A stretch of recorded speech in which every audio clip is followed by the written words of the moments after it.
Merry Christmas.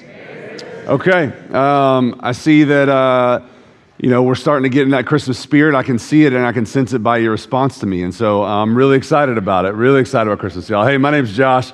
I'm one of the pastors here and excited that you are here today. We are kind of wrapping up our Wonder and Rest series that we've been in and kind of getting excited for December 23rd. Which is Christmas at City Church, 6 and 7:30. There it is. And so make sure you are there at one of those. We'd love to have you. But here's what I would encourage you to: invite a friend. I saw a stat or a post this week that 80% of people are willing to say yes if someone would just ask them. And so we talk ourselves out of asking our friends to be a part of gatherings with us because we think, they're just going to run away or they're going to say no. And usually they'll say yes. And so invite a friend that doesn't know Jesus. I mean, if you want to invite your friends that go to other churches, that's cool, that's fine. But, we really want to encourage you to invite people that don't know Jesus, that don't attend a church somewhere. Have them come. It's going to be a great, great time. So we've been in this series with just a singular vision. Every Christmas we have a singular vision. It's this. It's to know Jesus better on Christmas Day than we do today. So Christmas is 4 days away, y'all. Right? Is my math right? Yep. Okay, 4 days away. So we want to know Jesus better on Christmas Day than we do today. One of the ways we've been doing this is going through different Bible plans. And so we've encouraged you to text the word wonder to it's the number on the screen. And so text the word wonder to that. Again, text the word wonder. If you've already done it over the last 3 weeks, you don't need to text it again. It's going to put you in a group. This week, instead of a Bible plan, we've been going through Bible plans each week. Instead of a Bible plan over the next few days leading to Christmas, there's actually going to be some prompts. And so just going to text you and say, hey, find wonder in this, find rest in this week. And so text that if you haven't texted it already. You have to text wonder. I say this every week. Not Wonder Bread, not I wonder, not let's wonder together. It's a wonderful world. It's a wonderful life. None of that stuff will help you at all. You're just going to text to nothing. You have to text that because it puts you in a group and allows us to text you directly. And so please do that. Here's how we're defining wonder. Over the last few weeks, here's what we said is seeing God with awe because we recognize how human we are. Wonder is not like a Christmas miracle in the sense of a Hallmark movie. Wonder is seeing God for really who He is. And the reason why we understand who He is because we see who we are. We see how messed up we are. We see how hurting we are. We see how in need of hope that we are. And we find hope in Him. We find amazement in Him. So this is wonder. It's letting God amaze you. It's letting God amaze you. In the simple things and the extravagant things, it's letting God amaze us. Now, here's how we define rest. Rest is trusting God enough to let your soul breathe under His care and leadership. Rest is not a Christmas nap, although I'm praying. I'm not even praying for y'all anymore. I'm praying for me in Jesus' name. I can get a couple of Christmas naps. I hope you get some sleep, but it's not sleep. It's not catching up on your sleep. It is trusting God. It's another way to say it is letting God hold what you can't this Christmas season. What would it look like to let God hold what you can't this Christmas season? The relationship that's in turmoil, your emotions that are a wreck, finances, whatever it is, your expectations of Christmas, letting God hold what you can't. So last week we talked about just Mary's yes to God. We said that wonder and rest are on the other side of our yes to God. Many times we play it safe and comfortable when we're following Jesus, but we actually find amazement by who God is and trust in His care and leadership when we say yes to Him in the hard times, in the difficult times, when we actually obey Him. Today we're going to talk about, I think what probably all of us wrestle with when Christmas season comes around, expectation versus reality. We have this expectation of what the Christmas season is supposed to look like and what it is supposed to feel like. And then we have the reality. So for many of us, the expectation is that your Christmas living room looks like this. This is a screenshot from the YouTube video that we have on loop that's just Christmas jazz in our living room. Okay, we like some Christmas jazz, 3 hours of it on YouTube. And so this is a screenshot for that. Many of us, this is what we dream that our Christmas living room looks like, but in reality, this is what our living room actually looks like. Yep. Toys are everywhere. I don't know whose dog that is, but somebody's dog's in there. I mean, hopefully you know whose dog's in your living room, but this is what the expectation reality is. The expectation is the perfect Christmas pajama photo, right? Look at that with the puppy and the family. They're so happy when in reality your Christmas photos look like this. Yeah. It's the expectation of it's going to be perfect, and then the reality of that we are human. Maybe for you, when you think of the perfect Christmas environment, it's strolling down a snow-filled lane with Christmas lights and Christmas carolers, and you're with your loved one with a hot cup of cocoa. And this is what your Christmas is going to look like. There's expectation and there's reality. I've just vowed for the next 4 days, don't go to McDonough because traffic is awful right now. I love McDonough, but it's just traffic's bad, you know. There's expectation versus reality, and the problem is that I think when we see those photos, we laugh a little bit, and we automatically say, okay, Christmas living room, and the clean one and the messy one, or the perfect picture, or the kids screaming, or the snow-filled lane, or traffic, and we automatically label one good and one bad. We automatically say, that one's good, that's the dream, this is bad. Or so what we do is we put our expectations are good, but in life our reality is bad. So what we automatically do is we begin to lump God into that. And so the expectation is where God is, and the reality is where he is absent. But I think what we're going to see today as we look through just a simple, God's heart in a simple Christmas story, is that the greatest Christmas moments of wonder and rest are often in the most overlooked places. The places where we think that God is not or where he is absent. Most of us, this Christmas, I would say, most of us probably don't want to miss Jesus because we're opposed to him. We're not against experiencing Jesus. We're not against experiencing wonder, against experiencing rest. The problem is that we miss him because we're distracted by wishing for the moments that we think he should be in. Like we have this expectation of where God should be and what life should look like, and then we have the reality. I've wrestled with this entire week. My week has been full of sickness. It has been full of midterm exams. It has been full of not a lot of sleep and not a lot of rest.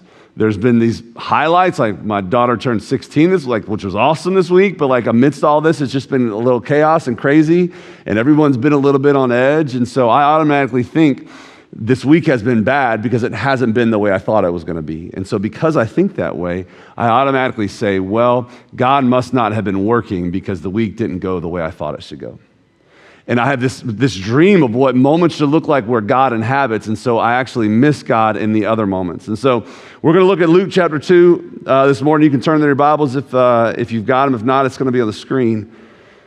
But we're going to look at just this, in all actuality, just this ordinary account of what Dr. Luke, what he writes, and see what God has for us in the middle of all of it. So Luke begins the Christmas story. So last week we were in Luke chapter 1. Mary is told that she's going to give birth to a child. Mary says yes to God. She says, let it be according to your word. And so she responds. And so now we jump into Luke chapter 2. Verse 1, it said, in those days a decree went out from Caesar Augustus that all the world should be registered. And so we see this word registered. This registered would happen every 14 years, that you would have to go back to your hometown and have to, it's just a census that you would have to log in, that you would have to make a count for yourself, for your family. And so how does Luke start off the Christmas story, the coming of Jesus, with paperwork, politics, and travel logistics? There's no angels, there's no songs, there's no wonder, and there's certainly no rest when you find out that you now have to go back to your hometown. Some will travel days and weeks.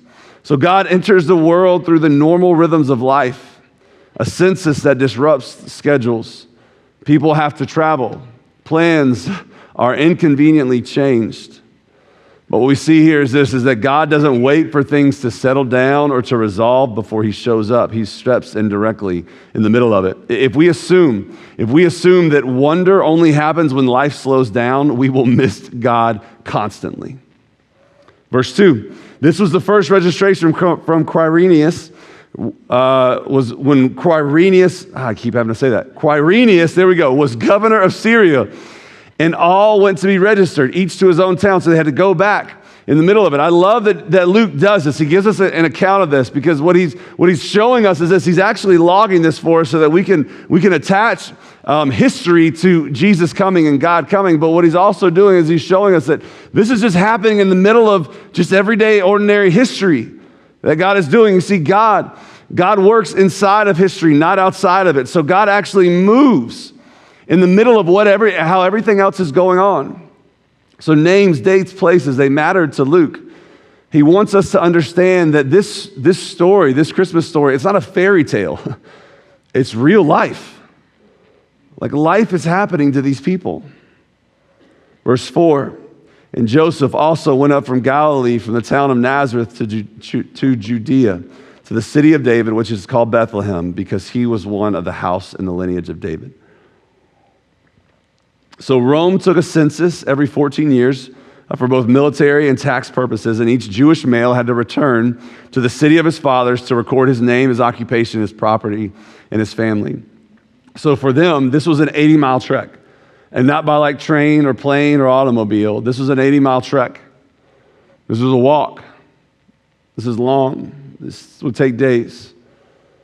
But what I love is that God used Caesar's edict to move Mary and Joseph 80 miles from Nazareth to Bethlehem to fulfill his word, because we see prophecy of what this would actually come to play. Micah 5:2 would say this, but you, O Bethlehem, where do we see Bethlehem? That's where Joseph is going. Bethlehem, who are too little to be among the clans of Judah, from you shall come forth for me one who is to be ruler in Israel, whose coming forth is from ancient days. And so what God is doing is he's using what is happening on earth to actually bring his son.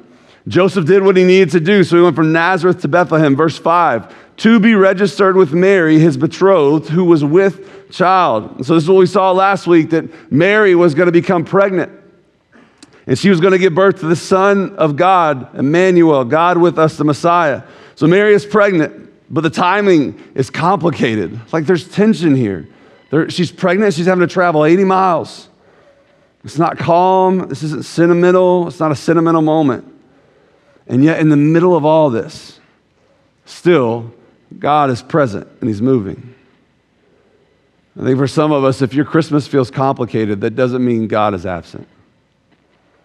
Like for you, it might not be an 80-mile trek on donkey or walk while being pregnant, but your Christmas feels complicated already.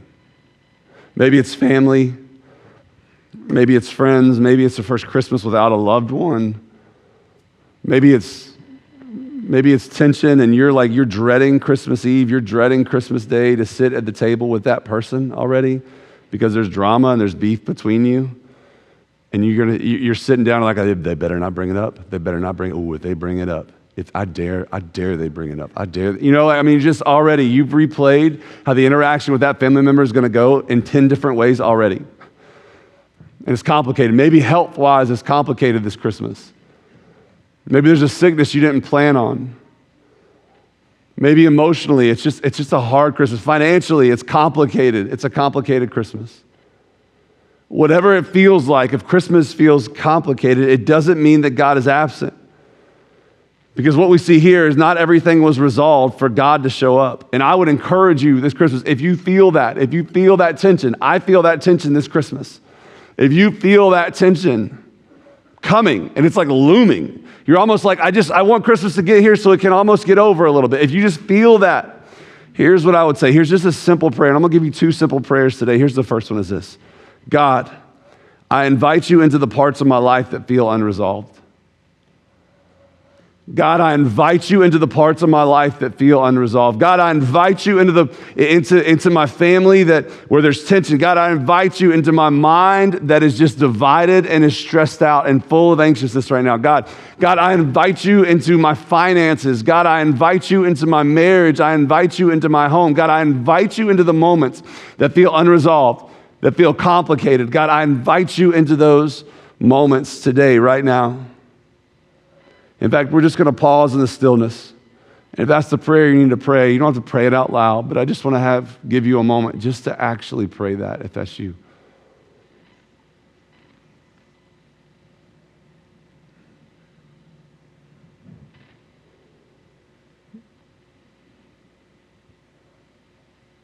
God, I invite you into the parts of my life that feel unresolved. Verse 6, and while they were there, the time came for her to give birth.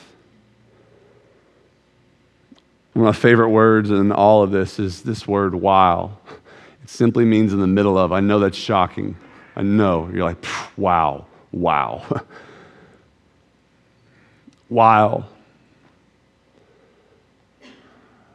I know in my head and my heart so often I wait for things to be resolved or to be over to then reflect and see where God was and how he moved.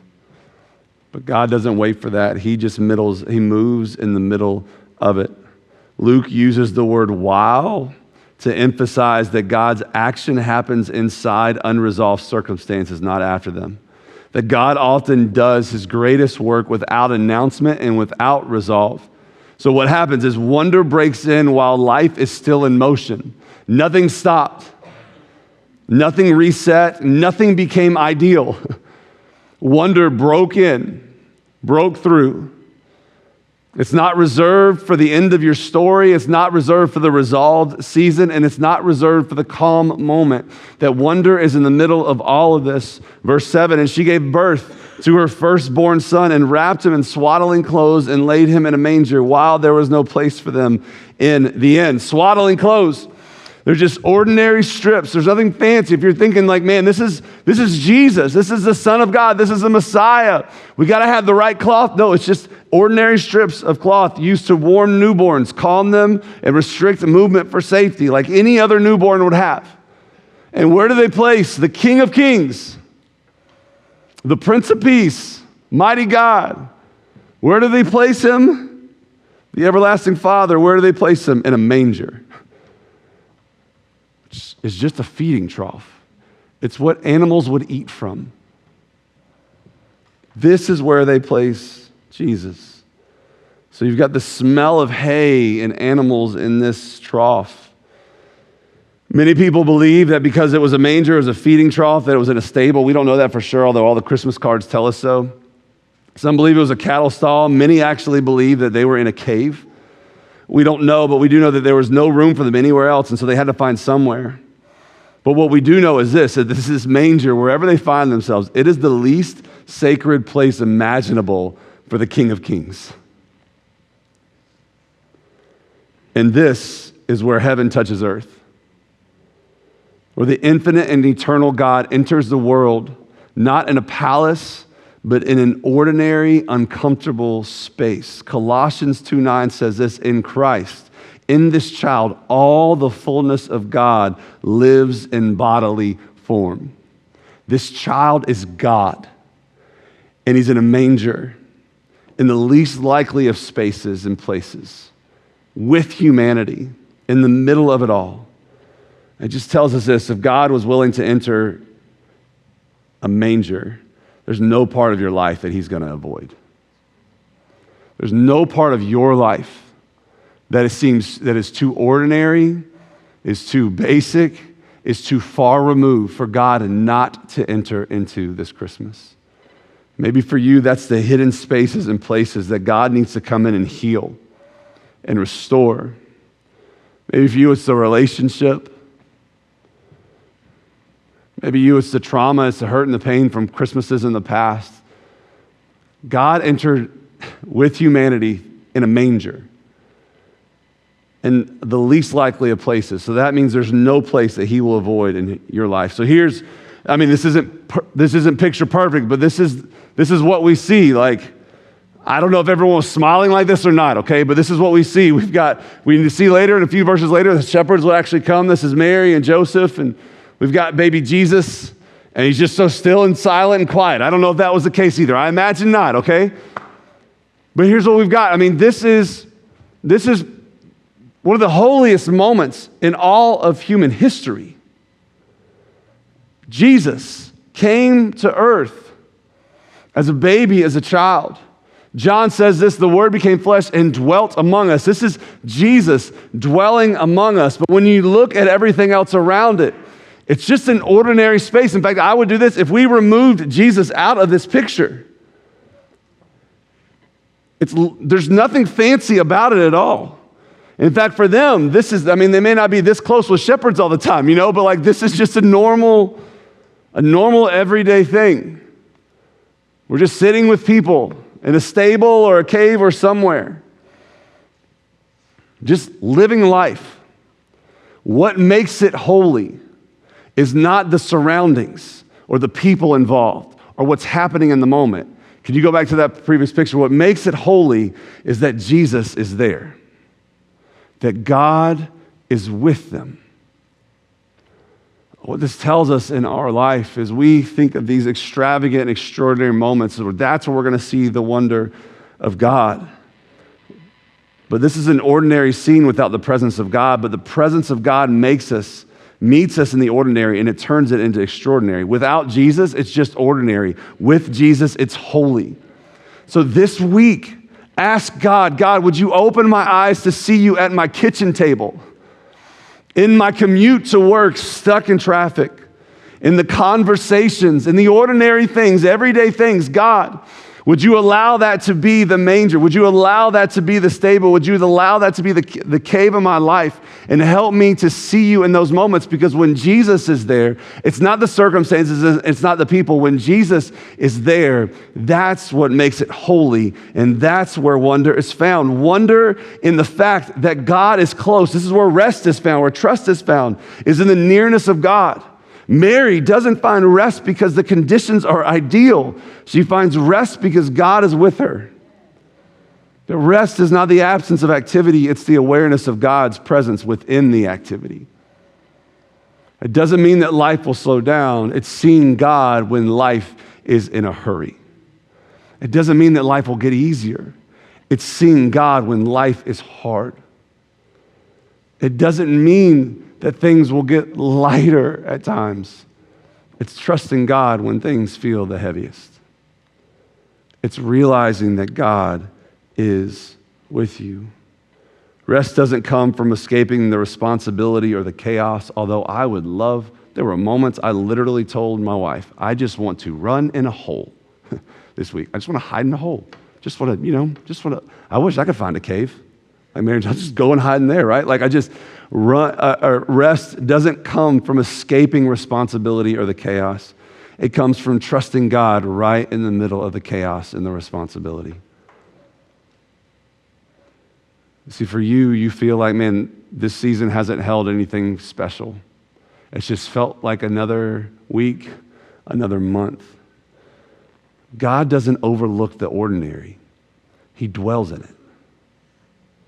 He doesn't overlook your ordinary. He doesn't overlook the day-to-day. He dwells in it. So what that means is that your daily life, it matters to God because He's there in it. Your struggles, your worries, they matter to God because He's there in it. The moments where you and I rush past things are the very moments where God is near. This is what Christmas is God with us. Matthew 1:23 tells us this: the virgin will conceive and give birth to a son, and they will call him Emmanuel, which means God with us. God is with you. The wonder of God doesn't fade. Oftentimes in our lives, it just goes unnoticed. That just like for Mary and Joseph and the shepherds, the wonder of God wasn't the circumstances, it was the baby. It was God with them. The wonder of God in our lives, it often just goes unnoticed. But rest is found when we stop resisting where we are and recognize who is with us. When we slow down enough to see it, we discover that access to wonder and rest have been with us all along. So this Christmas, if we only look for wonder in the spectacular, we will miss God in the simple. If we only look for wonder, the wonder of God, God amaze me in the spectacular things in our life, we will miss God in the simple. So a question that I would encourage you to ask this Christmas is this: what expectations of God are you carrying into Christmas that He never promised to meet? What expectations of God are you carrying into Christmas that He never promised to meet? God's promises are yes and amen.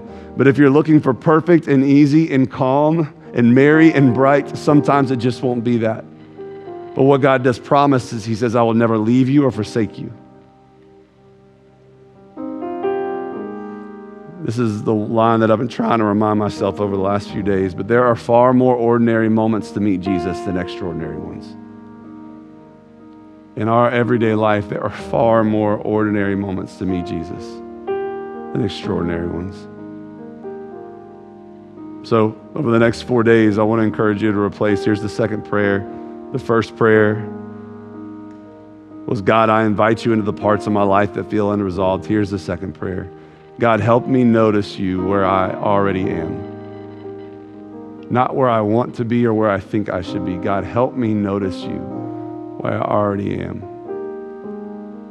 Don't miss Jesus. What that means is this: the greatest wonder and rest, the greatest moments of wonder and rest are found at your dinner table. They're found when you're cleaning your house because your kids messed it up again. They're found when you're yelling at your kids to tell them to come clean up the house. Wonder and rest are found at night when you lay your head down, grateful for another day. Wonder and rest are found during a meal, no matter what the meal may look like. God, thank you for providing for me how I needed it, maybe not how I wanted it. Wonder and rest are in the stillness, and maybe for you this Christmas in the solitude. Where you are alone, wonder and rest is saying, God, thank you for being with me in this moment. I am not alone. Wonder and rest are found in the moments where you want to just clap back at that family member or friend. Wonder and rest are on your drive to work. Wonder and rest is with your interaction with your boss. Wonder and rest is when you get called into work when you didn't want to. Wonder and rest is found where the presence of God is. And that is in every moment, in every space, in every place.